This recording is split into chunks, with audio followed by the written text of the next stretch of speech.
Come. Status. We are on a course to intercept the Borg.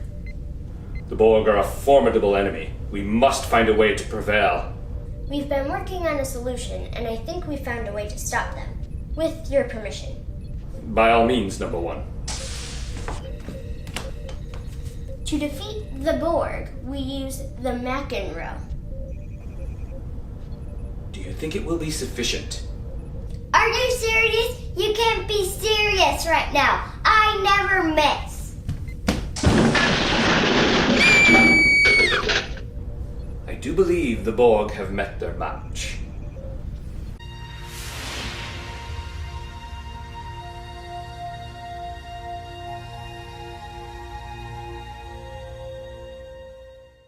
From 1996, the next generation takes over completely in Star Trek First Contact. So this film we watched, to prep for it we watched Q-Who and The Best of Both Worlds. And of course you'd seen the Star Trek Picard TV series, so you had some background on the Borg. But they are the main enemy, the main antagonist in this film. And this film is actually directed by the guy who plays Riker, Jonathan Frakes, who to me really seems to understand Star Trek. Kind of ironic that in both the original cast and the Next Generation cast, the first officer of the ship was one of the strongest directors of the films. So. Yeah, I really liked this movie. I think it was super fun, and sometimes it was even funny with Zephram. I really liked him.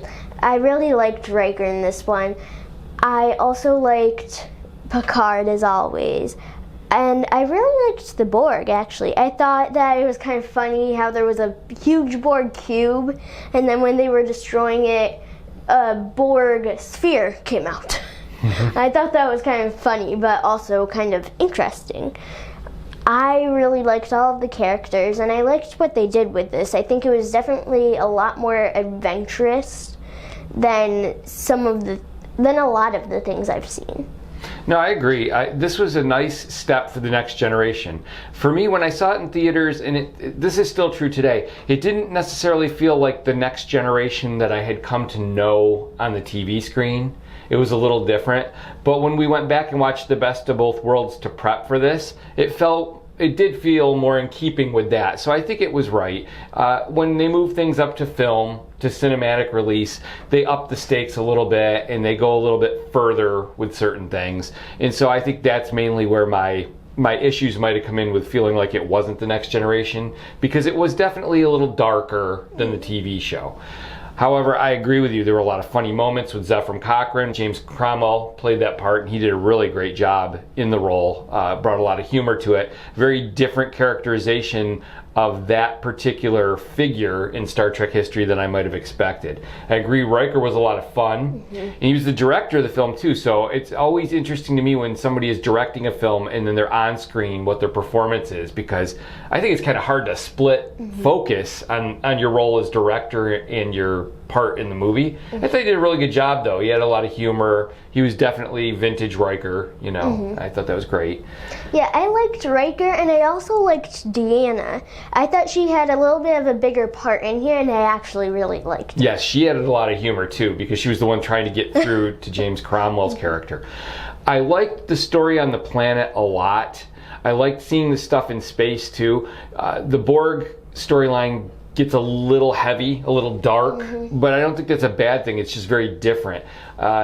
It bogs down a little bit with Data's role for me. Not anything to do with the actor, just sometimes the stuff with the Borg Queen and Data would, I don't know, I just guess I wasn't interested in that part of the storyline as much. I like how they worked Worf in, because of course at this time Worf was on Deep Space Nine. So they worked him in by having the Defiant be part of the battle with the Borg. They beam him aboard the Enterprise, and he just sort of steps right back into his role as a tactical officer. Really interesting confrontation between him and Picard at one point. Picard has become obsessed with the Borg. In fact, Alfre Woodard's character, Lily, she compares him to Ahab. And it's a very good comparison. I know you haven't read Moby Dick yet, but the Borg to him are very much like the white whale is to Ahab. And this corresponds to some of the Moby Dick quotes in Star Trek II. They deal with a lot of classic literature in these films, and it actually gives it some depth, which was kind of interesting. But a really interesting confrontation between Worf and Picard. How did you feel about that? I thought that to say that to Worf, from Picard to Worf, I thought that was pretty cool and interesting, because I don't think anybody would really like argue with him, and Picard did. Yeah, and Picard was out of line, but he comes back later, to his credit, and he apologizes to Mr. Worf and says he regrets it because he says he regrets some of the things he said. Yes, but he does tell him, you're the bravest man I ever know, because that's a huge insult to a Klingon to call him a coward. And Worf is far from a coward. It's just that Picard has become so obsessed with the Borg that he can't see the situation for what it is. And for Worf to say that it's hopeless to keep fighting, and Worf is all about honor. He's a Klingon, but he's the most honorable Klingon of all the Klingons ever portrayed in Star Trek, in my opinion anyway. For him to say that it's hopeless and you're just throwing lives away of the crew members, obviously that's a real interpretation of the situation. Right. Picard couldn't see that at the time. So it was very uncomfortable to watch it, though. For me, it was uncomfortable to see Picard say that to Worf, and Worf to be, like, get off my ship. Exactly. And I liked the way they came back together at the end and they dealt with it. Everybody had a good role here. Everybody had something to do. I like how they pulled like the holographic doctor in from Voyager. He gets just a little cameo, but it's funny, and he gets to kind of do a Dr. McCoy line when he says, I'm a doctor, not a doorstop, Nice touches in here, but a good, basic, solid story. I also really liked the space and the ground. I liked how they kind of made it into one story, and I thought that was really cool. I also liked when they were on the ship, like Riker and Geordi and Saffron. Oh, and when they're on the Phoenix, the warp ship that Cochrane has built. I liked that part, and I liked how Cochrane was kind of like, wait, we can't go without this.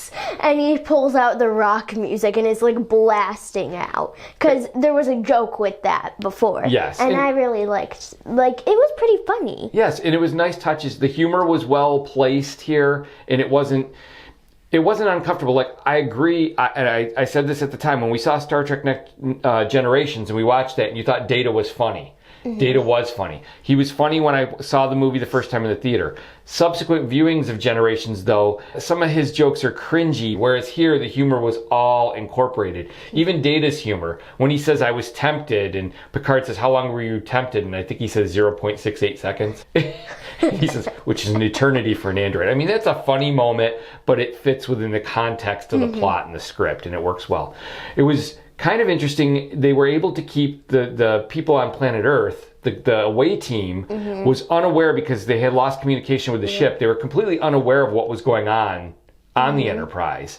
And that made the two storylines, vastly different and independent of each other, even though they were dependent at the same time.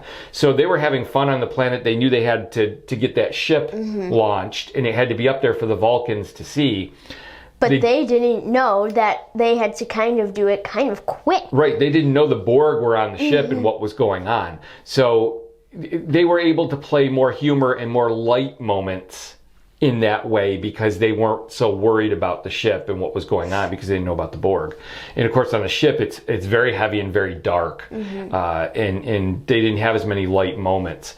But it was some good intensity in the scenes up there, and this was a really good film for the Next Generation to get. It was their first film exclusively where the original crew wasn't in it.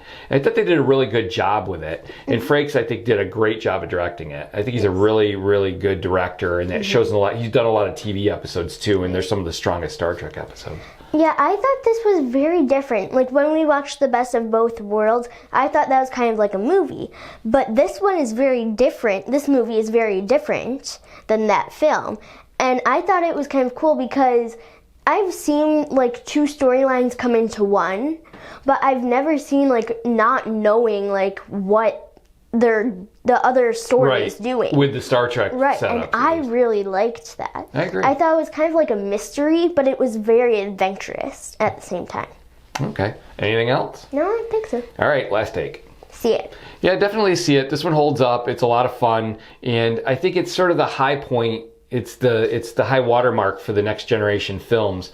I actually liked Insurrection when I saw it in theaters. The criticism there was it played like a long episode of the television show, but I didn't mind that because I love the television show so much. I see where some of the failings are in it as a movie. Nemesis for me kind of completely diverged from who the characters were and what the Next Generation had been about all those years, and so I had a lot more problems with that one. But this particular film I thought was great Star Trek and great Next Generation, so it worked out pretty well.